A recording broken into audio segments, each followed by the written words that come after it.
ಉತ್ತರ ಕರ್ನಾಟಕ ನ್ಯೂಸ್ಗೆ ಸ್ವಾಗತ. ನಾನು ರಾಣಿಕೋಟೆ. ಪ್ರತಿಷ್ಠೆಯ ಕಣವಾಗಿ ಪರಿಣಮಿಸಲಿರುವ ಚನ್ನಪಟ್ಟಣ ವಿಧಾನಸಭಾ ಕ್ಷೇತ್ರ ಉಪಚುನಾವಣೆಯಲ್ಲಿ ಅಭ್ಯರ್ಥಿ ಆಯ್ಕೆ ಮಾಡುವುದೇ ಬಿಜೆಪಿ ಹಾಗೂ ಜೆಡಿಎಸ್ ಸವಾಲಾಗಿ ಪರಿಣಮಿಸಿದೆ. ಈ ಕ್ಷೇತ್ರದಿಂದ ಎರಡು ಪಕ್ಷಗಳಿಂದ ಒಮ್ಮತದ ಅಭ್ಯರ್ಥಿಗೆ ಕಣಕ್ಕಿಳಿಸಬೇಕೆಂಬ ಲೆಕ್ಕಾಚಾರ ಎಲ್ಲಾ ನಾಯಕರಲ್ಲೂ ಇದೆ. ಆದರೆ ಕ್ಷೇತ್ರವನ್ನು ಯಾರು ತ್ಯಾಗ ಮಾಡ್ತಾರೆ ಎಂಬುದು ಯಕ್ಷ ಪ್ರಶ್ನೆಯಾಗಿದೆ.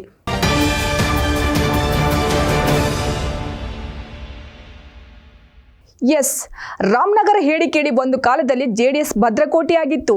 2018ರಲ್ಲಿ 4 ವಿಧಾನಸಭಾ ಕ್ಷೇತ್ರಗಳ ಪೈಕಿ 3 ಕ್ಷೇತ್ರಗಳನ್ನು ಗೆದ್ದಿದ್ರೆ 2023ರಲ್ಲಿ ಬದಲಾದ ರಾಜಕೀಯ ಪರಿಸ್ಥಿತಿಯಿಂದ ಕೇವಲ ಚನ್ನಪಟ್ಟಣದಲ್ಲಿ ಮಾತ್ರ ಜೆಡಿಎಸ್ ಗೆದ್ದಿತ್ತು. ಇದೀಗ ಬೆಂಗಳೂರು ಗ್ರಾಮಾಂತರ, ಮಂಡ್ಯ ಲೋಕಸಭಾ ಕ್ಷೇತ್ರವನ್ನು ಗೆದ್ದು ಬೀಗಿರುವ ಜೆಡಿಎಸ್ ಸದ್ಯ ಫಿನಿಕ್ಸ್ನಂತೆ ಮೇಲೆದ್ದಿದೆ. ಅಸ್ತಿತ್ವ ಕಳೆದುಕೊಂಡಿರುವ ಜಿಲ್ಲೆಯಲ್ಲೇ ತನ್ನ ಪ್ರಾಬಲ್ಯ ಮೆರೆಯಬೇಕೆಂಬುದು ದಳಪತಿಗಳ ಲೆಕ್ಕಾಚಾರ.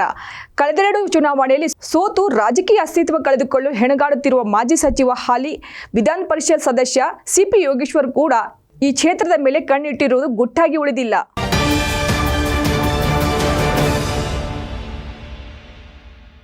ಚುನಾವಣೆಯಲ್ಲಿ ಸೋತಿದ್ದರೂ ಚನ್ನಪಟ್ಟಣದಲ್ಲಿ ಸೈನಿಕ ತನ್ನದೇ ಆದ ಹಿಡಿತ ಮತ್ತು ಬೆಂಬಲಿಗರನ್ನು ಹೊಂದಿದ್ದಾರೆ.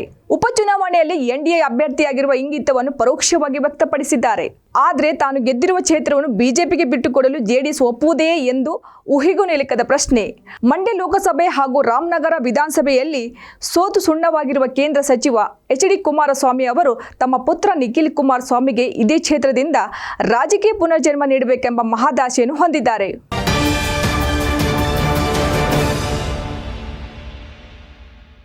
ಉಭಯ ಪಕ್ಷಗಳ ನಾಯಕರು ಒಮ್ಮತದ ಅಭ್ಯರ್ಥಿಯನ್ನು ಕಣಕ್ಕಿಳಿಸಿದರೆ ಮೈತ್ರಿಗೆ ಲಾಭವಾಗುತ್ತದೆ ಎಂಬುದು ಲೋಕಸಭಾ ಚುನಾವಣೆ ಫಲಿತಾಂಶವೇ ಸಾಕ್ಷಿಯಾಗಿದೆ.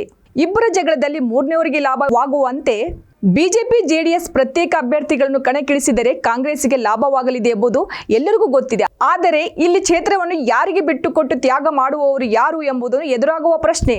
ಅನುಕ್ಷಣದ ಸುದ್ದಿಗಾಗಿ ನೋಡ್ತಾ ಇರಿ ಉತ್ತರ ಕರ್ನಾಟಕ ಸುದ್ದಿವಾಹಿನಿ.